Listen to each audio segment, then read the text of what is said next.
ಓಂ ಅಗ್ನೇನಯ ಸುಪಥಾರಾಜೇ ಅಸ್ಮಾನ್ ವಿಶ್ವಾನಿ ದೇವವಜುನಾನಿ ವಿದ್ವಾನ್ ಯುಜೋಧ್ಯಸ್ಮಜ್ಜುಹುರಾಣಮೇನಃ ಭೋಜಿಷ್ಠಾಂ ತೇ ನಮ ಉಕ್ತಿಂ ವಿಧೇಮ ಯಜ್ಞೇಶ್ವರಃ ಪ್ರಸೀದತು. ನಾವು ಹಿಂದಿನ 2 ಸಂಚಿಕೆಗಳಲ್ಲಿ ಧರ್ಮವನ್ನ ಆಚರಣೆ ಮಾಡೋದ್ರಿಂದ ಯಾವ ರೀತಿಯಾದ ಫಲಗಳು ಸಿದ್ಧಿಯಾಗತ್ತೆ ಅನ್ನೋದನ್ನು ತಿಳ್ಕೊಂಡ್ವಿ. ಈ ಸಂಚಿಕೆಯಿಂದ ಮುಂದಕ್ಕೆ ಪ್ರತಿನಿತ್ಯದಲ್ಲಿ ನಾವು ಮಾಡಬೇಕಾದ ನಿತ್ಯ ಕರ್ಮಗಳು ಯಾವುವು, ಅದನ್ನ ಹೇಗೆ ಮಾಡಬೇಕು ಮತ್ತೆ ಯಾಕೆ ಮಾಡಬೇಕು ಅನ್ನೋ ವಿಷಯಗಳನ್ನೆಲ್ಲ ತಿಳ್ಕೊಳ್ಳೋ ಪ್ರಯತ್ನವನ್ನ ಮಾಡೋಣ. ಸಂಜೆ ಸೂರ್ಯಾಸ್ತದ ಸಮಯದಿಂದ ಮುಂದಿನ ದಿವಸ ಬೆಳಗ್ಗೆ ಸೂರ್ಯೋದಯದವರೆಗಿನ ಕಾಲವನ್ನ 4 ಭಾಗವನ್ನ ಮಾಡಿ, ಅಂದರೆ ಉದಾಹರಣೆಗೆ ಸಂಜೆ 6:30ಗೆ ಸೂರ್ಯಾಸ್ತವಾಗತ್ತೆ ಅಂತ ಇಟ್ಕೊಳ್ಳೋಣ. ಮುಂದಿನ ದಿವಸ ಬೆಳಗ್ಗೆ 6:30ಗೆ ಸೂರ್ಯೋದಯವಾಗತ್ತೆ. ಈ 12 ಗಂಟೆಗಳ ಕಾಲವನ್ನ 4 ಭಾಗವನ್ನಾಗಿ ಮಾಡಿದ್ರೆ ಒಂದೊಂದು ಭಾಗಕ್ಕೆ 3 ಗಂಟೆಗಳ ಕಾಲ ಸಿಕ್ಕತ್ತೆ. ಅಂದ್ರೆ 6:30ಯಿಂದ 9:30 ಒಂದು ಭಾಗ, 9:30ಯಿಂದ 12:30 ಎರಡನೇ ಭಾಗ, 12:30ಯಿಂದ 3:30 ಮೂರನೇ ಭಾಗ, 3:30ಯಿಂದ 6:30 ನಾಲ್ಕನೇ ಭಾಗ. ಹೀಗೆ 2ನೇ ಭಾಗದಲ್ಲಿ ನಾವು ಮಲಗಬೇಕು. ಅಂದ್ರೆ ಇದಕ್ಕೆ ಸುಮಾರು 2 ಗಂಟೆಗಳ ಕಾಲ ಮುಂಚೆ ಊಟ ಮುಗಿಸಿರಬೇಕು. ಹೀಗೆ 2ನೇ ಜಾವದಲ್ಲಿ ಮಲಗಿ ರಾತ್ರಿ ಬ್ರಾಹ್ಮಿ ಮುಹೂರ್ತದಲ್ಲಿ ಬೆಳಗ್ಗೆ ಎದ್ದು ಕರದರ್ಶನವನ್ನ ಮಾಡಿ ಇಷ್ಟ ದೇವತೆಯನ್ನ ಸ್ಮರಿಸಬೇಕು. ಇಲ್ಲಿ ಬ್ರಾಹ್ಮಿ ಮುಹೂರ್ತದಲ್ಲಿ ಏಳಬೇಕು ಅಂತ ಎಲ್ಲ ಸ್ಮೃತಿಗಳು ಏಕಕಂಠದಲ್ಲಿ ಹೇಳ್ತಾ ಇದೆ. ಹಾಗಾದ್ರೆ ಬ್ರಾಹ್ಮಿ ಮುಹೂರ್ತದಲ್ಲಿ ಯಾಕೆ ಏಳಬೇಕು ಅನ್ನೋ ಪ್ರಶ್ನೆ ಸಾಧಾರಣವಾಗಿ ಮನುಷ್ಯರಿಗೆ ಬರುತ್ತೆ. ಮತ್ತೆ ಬ್ರಾಹ್ಮಿ ಮುಹೂರ್ತದಲ್ಲಿ ಎದ್ದು ಮುಂದಿನ ಕೆಲಸಗಳು ಸ್ನಾನ, ಜಪ, ಧ್ಯಾನ, ಪ್ರಾಣಾಯಾಮ ಇತ್ಯಾದಿಗಳನ್ನು ಯಾಕೆ ಮಾಡಬೇಕು ಅನ್ನೋ ಪ್ರಶ್ನೆನೂ ಬರುತ್ತೆ. ಇದಕ್ಕೆಲ್ಲ ನಾವು ಸೈಂಟಿಫಿಕ್ ಆರ್ಟಿಕಲ್ಸ್ ಏನು ಹೇಳ್ತಿದೆ, ಅದು ನಮ್ಮ ಶಾಸ್ತ್ರಕ್ಕೆ ಎಷ್ಟು ಹತ್ತಿರದಲ್ಲಿದೆ ಅನ್ನೋ ವಿಷಯವನ್ನ ತಿಳ್ಕೊಳ್ಳೋ ಪ್ರಯತ್ನವನ್ನ ಮಾಡೋಣ. ಇದನ್ನೆಲ್ಲ ತಿಳ್ಕೋಬೇಕು ಅಂತಾದ್ರೆ ಮುಂಚಿತವಾಗಿ ನಾವು ಬಯೋಲಾಜಿಕಲ್ ಕ್ಲಾಕ್ ಅಂದ್ರೆ ಏನು ಅನ್ನೋದನ್ನ ತಿಳ್ಕೋಬೇಕು. ಸಾಧಾರಣವಾಗಿ ಮನುಷ್ಯ ಬಾಹ್ಯದಲ್ಲಿ ಮಾಡೋ ಎಲ್ಲ ಚಟುವಟಿಕೆಗಳಿಗೆ 24 ಗಂಟೆಯ ಗಡಿಯಾರ ಹೇಗೆ ಇದೆಯೋ ಹಾಗೇನೆ ನಮ್ಮ ದೇಹದ ಒಳಗೆ ಆಂತರಿಕವಾಗಿ ನಡೆಯೋ ಚಟುವಟಿಕೆಗಳಿಗೆ ನಮ್ಮ ಬ್ರೈನ್ ಮಾಸ್ಟರ್ ಕ್ಲಾಕ್ ಅನ್ನೋ ಒಂದು ಗಡಿಯಾರವನ್ನ ರನ್ ಮಾಡುತ್ತೆ.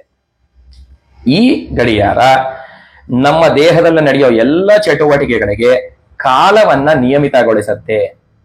ಹೀಗೆ ನಿಯಮಿತವಾಗಿ ಎಲ್ಲ ಚಟುವಟಿಕೆಗಳು ದೇಹದಲ್ಲಿ ನಡೆಯೋದಕ್ಕೆ ಸರ್ಕ್ಯಾರ್ಡಿಯನ್ ರಿದಮ್ ಅಂತ ಕರೀತಾರೆ. ನಮ್ಮ ಪೂರ್ವಿಕರು ಯಾವ್ಯಾವ ಕಾಲದಲ್ಲಿ ಯಾವ ಚಟುವಟಿಕೆಗಳನ್ನ ಮಾಡಿದ್ರೋ ಈ ಎಲ್ಲ ಇನ್ಫಾರ್ಮೇಶನ್ನು ಜೀನ್ಸ್ ಮುಖಾಂತರವಾಗಿ ಮುಂದಿನ ಪೀಳಿಗೆಗೆ ಹರಿದು ಬಂದಿರುತ್ತೆ.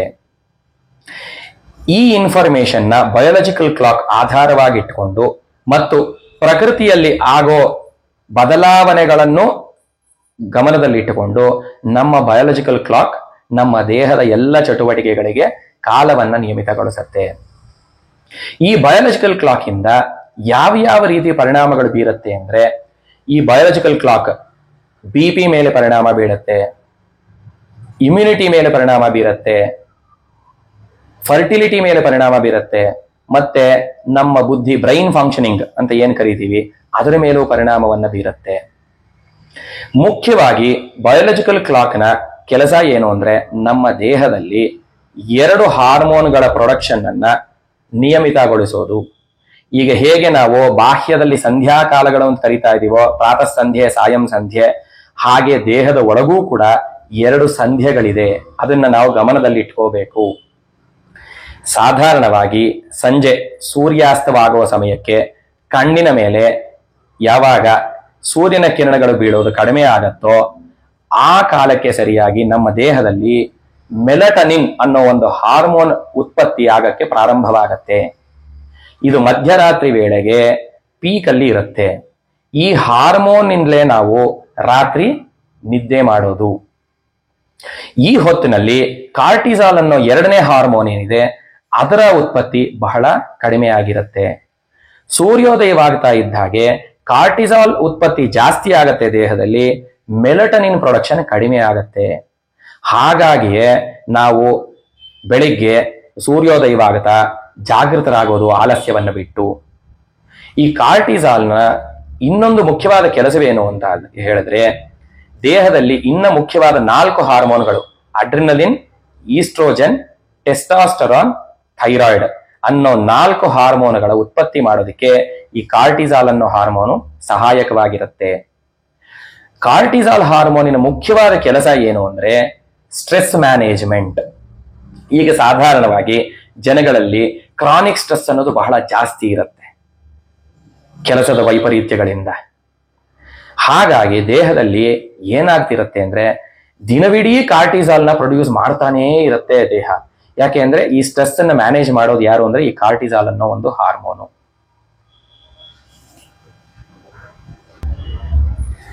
ಇದರ ಪರಿಣಾಮವಾಗಿ ದೇಹದಲ್ಲಿ BP ಜಾಸ್ತಿ ಆಗತ್ತೆ, ಒಬೆಸಿಟಿ, ಆಂಗ್ಸೈಟಿ, ಡಿಪ್ರೆಷನ್ನು, ಮತ್ತೆ ಸದಾಕಾಲ ಆಹಾರವನ್ನ ಸೇವಿಸ್ತಾನೇ ಇರಬೇಕು ಅನ್ನುವಂತಹ ಚಟ ಇವೆಲ್ಲ ಜಾಸ್ತಿ ಆಗತ್ತೆ. ಹೀಗೆ ವರ್ಷಗಟ್ಟಲೆ ನಡೀತಾ ಬಂದ್ರೆ ದೇಹದಲ್ಲಿ ಕಾರ್ಟಿಸಾಲ್ ಹಾರ್ಮೋನ್ ಪ್ರೊಡಕ್ಷನ್ ಅನ್ನೋದೇ ನಿಂತು ಹೋಗುತ್ತೆ. ಮತ್ತೆ ಇದರಿಂದ ಆ 4 ಹಾರ್ಮೋನ್ಗಳೇನು ಉತ್ಪತ್ತಿ ಆಗ್ತಿತ್ತು ಅದು ಏರ್ಪೇರಾಗತ್ತೆ, ದೇಹ ಸಮತೋಲನ ಕಳ್ಕೊಳ್ಳುತ್ತೆ. ಇದರಿಂದಲೇ ಸಾಧಾರಣವಾಗಿ ಥೈರಾಯ್ಡ್ ಪ್ರಾಬ್ಲಮ್ಗಳೆಲ್ಲ ಈಗ ಬರ್ತಿದೆಯಲ್ಲ, ಇವೆಲ್ಲಕ್ಕೆ ಕಾರಣವಾಗಿರೋದು ಇದೇನೆ. ಹಾಗಾದ್ರೆ ದೇಹದಲ್ಲಿ ಈ ಕಾರ್ಟಿಸಾಲ್ ಅನ್ನೋ ಹಾರ್ಮೋನ್ ಉತ್ಪತ್ತಿಯನ್ನ ನಿಯಮಿತಗೊಳಿಸಬೇಕು. ಸೈಂಟಿಫಿಕ್ ಆರ್ಟಿಕಲ್ಗಳಲ್ಲಿ ಬಹಳಷ್ಟು ವಿಷಯಗಳನ್ನ ಚರ್ಚೆ ಮಾಡ್ತಾ ನಮ್ಮ ಶಾಸ್ತ್ರಾನುಸಾರವಾಗಿ ಮಾಡಬೇಕಾದ ಪ್ರಾಣಾಯಾಮ, ಜಪ, ಧ್ಯಾನ ಇತ್ಯಾದಿಗಳನ್ನು ಸೇರಿಸಿದ್ದಾರೆ. ಸಾಧಾರಣವಾಗಿ ದೇಹದಲ್ಲಿ ಈ ಕಾರ್ಟಿಸಾಲ್ ಅನ್ನೋದು 8 ಗಂಟೆ ಸುಮಾರಿಗೆ, ಬೆಳಿಗ್ಗೆ 8 ಗಂಟೆ ಸುಮಾರಿಗೆ ಪೀಕಲ್ಲಿ ಉತ್ಪತ್ತಿ ಆಗ್ತಿರತ್ತೆ.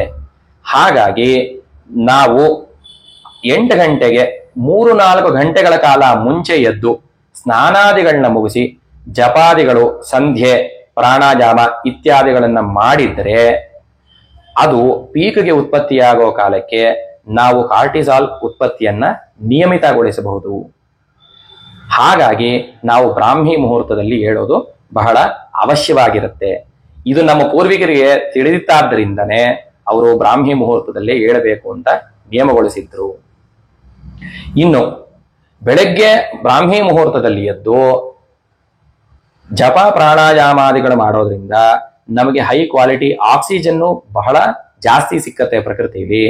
ಹಾಗಾಗಿ ಇಮ್ಯುನಿಟಿ ಜಾಸ್ತಿ ಆಗತ್ತೆ ದೇಹದಲ್ಲಿ. ಹಾಗಾಗಿ ಇವೆಲ್ಲವನ್ನ ಗಮನದಲ್ಲಿ ಇಟ್ಟುಕೊಂಡು ನಮ್ಮ ಪೂರ್ವಿಕರು ಬ್ರಾಹ್ಮಿ ಮುಹೂರ್ತದಲ್ಲಿ ಏಳಬೇಕು ಅನ್ನೋದನ್ನ ಬಹಳ ನಿಯಮ ಮಾಡಿದ್ರು. ಈಗ ಶಾಸ್ತ್ರಾನುಸಾರವಾಗಿ ಬ್ರಾಹ್ಮಿ ಮುಹೂರ್ತದಲ್ಲಿ ಯಾಕೆ ಏಳಬೇಕು ಅನ್ನೋ ವಿಷಯವನ್ನ ಗಮನಿಸೋಣ. ಬ್ರಾಹ್ಮಿ ಮುಹೂರ್ತೆ ದೇವಾನಾಂ ಪಿತೃಣಾಂಚ ಸಮಾಗಮಃ ಜಾಗರಸ್ತತ್ರ ಕರ್ತವ್ಯ ಪಿತೃಸಂಹಾನನಂ ಹಿ ತತ್. ಅಂದ್ರೆ ಬ್ರಾಹ್ಮಿ ಮುಹೂರ್ತದಲ್ಲಿ ದೇವತೆಗಳು, ಪಿತೃಗಳು ನಮ್ಮ ಮನೆಗಳಿಗೆ ಬರ್ತಾರೆ. ಹಾಗಾಗಿ ನಾವು ಆ ಕಾಲದಲ್ಲಿ ಎದ್ದಿದ್ರೆ ಅವರಿಗೆ ಸಮ್ಮಾನವನ್ನ ಮಾಡಿದ ಹಾಗಾಗತ್ತೆ ಅಂತ ಹೇಳಿ ಸ್ಮೃತಿ ರತ್ನಾವಳಿಯಲ್ಲಿ ಹೇಳ್ತಾ ಇದೆ. ಇನ್ನೂ ಮುಂದಕ್ಕೆ ಹೋಗಿ ಇದೇ ಗ್ರಂಥದಲ್ಲಿ ಬ್ರಾಹ್ಮಿ ಮುಹೂರ್ತೆ ಸೇವೇತಾಂ ಶಯನಂ ಯತ್ರ ದಂಪತಿ ಸ್ಮಶಾನ ತುಲ್ಯಂ ತದ್ವೇಷ್ಮ ಪಿತೃಭಿಃ ಪರಿವರ್ಜತೆ ಅಂತ ಹೇಳ್ತಿದ್ದಾರೆ. ಅಂದ್ರೆ ಯಾವ ಮನೆಯಲ್ಲಿ ದಂಪತಿಗಳು ಬ್ರಾಹ್ಮಿ ಮುಹೂರ್ತದಲ್ಲಿ ಮಲಗಿರ್ತಾರೋ ಅಂಥ ಮನೆಗಳಲ್ಲಿ ಪಿತೃಗಳು, ದೇವತೆಗಳು ಬರೋದಿಲ್ಲ. ಅಂಥ ಮನೆಗಳನ್ನ ಬಿಟ್ಟು ಬಿಡ್ತಾರೆ. ಯಾಕೆ ಅಂದ್ರೆ ಸ್ಮಶಾನ ತುಲ್ಯಂ ತದ್ವೇಷ್ಮ, ಸ್ಮಶಾನ ಸಮಾನವಾಗತ್ತೆ ಅಂಥ ಮನೆಗಳು ಅಂತ. ಅಂದ್ರೆ ಬ್ರಾಹ್ಮಿ ಮುಹೂರ್ತದಲ್ಲಿ ಎದ್ದೇಳೋದು ಎಷ್ಟು ಮುಖ್ಯ ಅನ್ನೋದನ್ನ ಶಾಸ್ತ್ರಗಳು ಈ ರೀತಿ ಹೇಳ್ತಾ ಇದೆ. ಹೀಗೆ ಎದ್ದು ಕರದರ್ಶನ ಮಾಡಿ ಇಷ್ಟ ದೇವತಾ ಸ್ಮರಣೆ ಎಲ್ಲ ಆದಮೇಲೆ ಮಲಮೂತ್ರ ವಿಸರ್ಜನೆಗಳನ್ನ ಮೌನವಾಗಿ ಮಾಡಬೇಕು. ಮೂತ್ರ ವಿಸರ್ಜನೆಯನ್ನ ಕೂತ್ಕೊಂಡೇ ಮಾಡಬೇಕು, ನಿಂತುಕೊಂಡು ಮಾಡಬಾರದು. ಹೀಗೆ ಮಾಡಬೇಕಾದ್ರೆ ಯಜ್ಞೋಪವೀತವನ್ನ ಸರದ ಹಾಗೆ ಹಾಕಿಕೊಂಡು ಆ ಯಜ್ಞೋಪವೀತವನ್ನ ಬಲಗಿವಿಗೆ ಸುತ್ತುಕೊಂಡು ಮಾಡಬೇಕು. ಇಲ್ಲಿ ಒಂದು ವಿಷಯವನ್ನ ಗಮನಿಸಬೇಕು.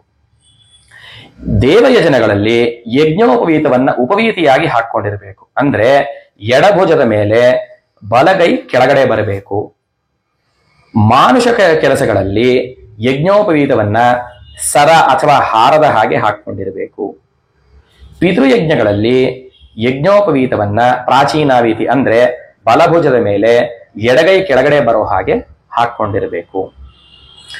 ಇಲ್ಲಿ ಇದು ಮಾನುಷ ಕೆಲಸವಾದ್ದರಿಂದ ಯಜ್ಞೋಪವೀತವನ್ನ ದೇವಯಜನದ ಹಾಗೆ ಉಪವೀತಿಯಲ್ಲಿ ಹಾಕೊಂಡಿದ್ದಾದ್ರೆ ದೇವಯಜನಕ್ಕೆ ಅಪಚಾರ ಮಾಡಿದ ಹಾಗಾಗತ್ತೆ, ಮತ್ತೆ ಆ ಯಜ್ಞೋಪವೀತವನ್ನ ಬದಲಾಯಿಸಬೇಕಾಗತ್ತೆ. ಹಾಗಾಗಿ ಮಲಮೂತ್ರ ವಿಸರ್ಜನೆಗಳಲ್ಲಿ ಯಜ್ಞೋಪವೀತವನ್ನ ಸರದ ಹಾಗೆ ಹಾಕೊಂಡು ಬಲಗಿವಿಗೆ ಸುತ್ತಕೋಬೇಕು. ಇಲ್ಲಿ ಬಲಗಿವಿಗೆ ಯಾಕೆ ಸುತ್ತಕೋಬೇಕು ಅಂದ್ರೆ ಶಾಸ್ತ್ರ ಹೇಳ್ತಾ ಇದೆ, ಪ್ರಭಾಸಾದೀನಿ ತೀರ್ಥಾನಿ ಗಂಗಾದ್ಯಾ ಸರಿತಸ್ತಥಾ ವಿಪ್ರಸ್ಯ ದಕ್ಷಿಣೇ ಕರ್ಣೆ ಸಂತೀತಿ ಮನುರಬ್ರವೀತ್. ಅಂದ್ರೆ ಗಂಗಾದಿ ಎಲ್ಲ ತೀರ್ಥಗಳು ವೇದಾಧ್ಯಯನವನ್ನ ಮಾಡಿರೋವನ ಬಲಗಿವಿಯಲ್ಲಿ ಇರ್ತಾರೆ. ಯಾಕೆಂದ್ರೆ ವೇದವನ್ನೇ ಸದಾ ಕೇಳಿ ಅಧ್ಯಯನವನ್ನ ಮಾಡ್ತಿರ್ತಾರಲ್ವಾ, ಹಾಗಾಗಿ ಬಲಗಿವಿಯಲ್ಲಿ ಇರ್ತಾರೆ ಈ ತೀರ್ಥಗಳೆಲ್ಲ. ಹಾಗಾಗಿ ಯಜ್ಞೋಪವೀತವನ್ನ ಬಲಗಿವಿಗೆ ಸುತ್ತುಕೊಂಡ್ರೆ ಅದು ಅಪವಿತ್ರವಾಗೋದಿಲ್ಲ ಅಂತ ಹೇಳಿ ಬಲಗಿವಿಗೆ ಸುತ್ತುಕೋಬೇಕು. ಇದಾದ ಮೇಲೆ ಚೆನ್ನಾಗಿ ಕೈಕಾಲು ತೊಳ್ಕೊಂಡು ಬಾಯಿ ಮುಕ್ಕಳಿಸ್ಬೇಕು. ಮೂತ್ರ ವಿಸರ್ಜನೆಯಲ್ಲಾದ್ರೆ 3 ಬಾರಿ ಬಾಯಿ ಮುಕ್ಕಳಿಸ್ಬೇಕು. ಮಲ ವಿಸರ್ಜನೆಯಲ್ಲಾದ್ರೆ 12 ಸಲ ಬಾಯಿ ಮುಕ್ಕಳಿಸ್ಬೇಕು.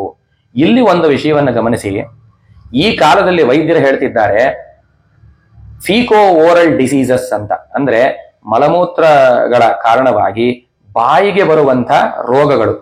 ಇದು ಹಳೆ ಕಾಲದಲ್ಲಿ ನಮ್ಮ ಪೂರ್ವಿಕರು ತಿಳ್ಕೊಂಡಿದ್ರು. ಹಾಗಾಗಿ ಅವರು ಚೆನ್ನಾಗಿ ಕೈಕಾಲಗಳನ್ನ ತೊಳ್ಕೊಳ್ಳೋದೇ ಅಲ್ಲದೆ ಬಾಯನ್ನು ಮುಕ್ಕಳಿಸಬೇಕು ಅಂತ ವಿಧಿಸಿದ್ರು. ಹಾಗಾಗಿ ಈ ರೋಗಗಳಿಗೆ ಆಶ್ರಯವಾಗೋದಿಲ್ಲ ಅಂತ, ದೇಹ ಆಶ್ರಯವಾಗಲ್ಲ. ಇದಾದ ಮೇಲೆ ಆಚಮನವನ್ನು ಮಾಡಿ ಹಲ್ಲುಜ್ಜಬೇಕು ಅಂತ ಶಾಸ್ತ್ರ ಹೇಳ್ತಾ ಇದೆ. ಇಲ್ಲೂ ನೋಡಿ ಒಂದು ವಿಷಯವನ್ನ ಗಮನಿಸಬೇಕು. ಶಾಸ್ತ್ರದಲ್ಲಿ ಅಧ ಊರ್ಧ್ವ ಕ್ರಮೇಣೈವ ಧಾವಯೇ ಛಾಖಜಾ ತಥಾ, ಈ ಕಾಲದಲ್ಲಿ ಹೇಗೆ ವೈದ್ಯರು ಹೇಳ್ತಾರೋ ಮೇಲೆ ಕೆಳಗೆ ಮಾಡಿಕೊಂಡು ಉಜ್ಜಬೇಕು ಹಲ್ಲನ್ನ ಅಂತ, ಹಳೇ ಕಾಲದಲ್ಲೇ ನಮ್ಮ ಪೂರ್ವಿಕರಿಗೆ ಈ ವಿಷಯ ತಿಳಿದಿತ್ತು. ಹಾಗಾಗಿ ಮೇಲೆ ಕೆಳಗೆ ಮಾಡಿ ಉಜ್ಜಬೇಕು ಅಂತ ಹೇಳ್ತಿದ್ದಾರೆ. ಯಾವುದರಲ್ಲಿ?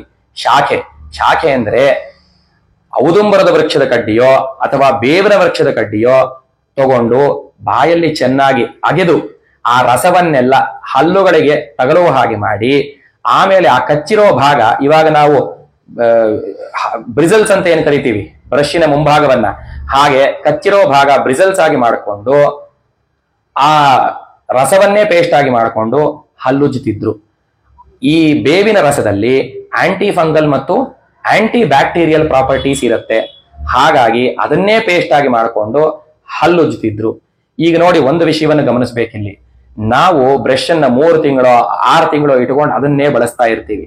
ಆದ್ರೆ ಹಳೆ ಕಾಲದಲ್ಲಿ ಒಂದು ಕಡ್ಡಿಯನ್ನ ತಗೊಂಡು ಬಳಸಿದ್ರೆ ಅದು ಅವತ್ತಿಗಷ್ಟೇ, ಅದನ್ನ ಮತ್ತೆ ವಿಸರ್ಜನೆ ಮಾಡಿಬಿಡ್ತಾ ಇದ್ರು. ಹಾಗಾಗಿ ನಮಗಿಂತ ನಮ್ಮ ಪೂರ್ವಿಕರು ಬಹಳ ಹೈಜಿನಿಕ್ ಅನ್ನೋ ವಿಷಯವನ್ನ ನಾವಿಲ್ಲಿ ಗಮನಿಸಬೇಕು. ಇಲ್ಲಿ ವ್ಯಾಸರು ಒಂದು ವಿಷಯವನ್ನ ಹೇಳ್ತಾರೆ, ಪ್ರಾತಸ್ನಾನಂತು ಕುರ್ವೀತ ದಂತಧಾವನ ಪೂರ್ವಕಂ ಅಂತ. ಅಂದ್ರೆ ಬೆಳಗ್ಗೆ ಸ್ನಾನವನ್ನ ಮಾಡೋದಕ್ಕೆ ಮುಂಚಿತವಾಗಿ ಹಲ್ಲುಜ್ಜಿರಬೇಕು ಅಂತ.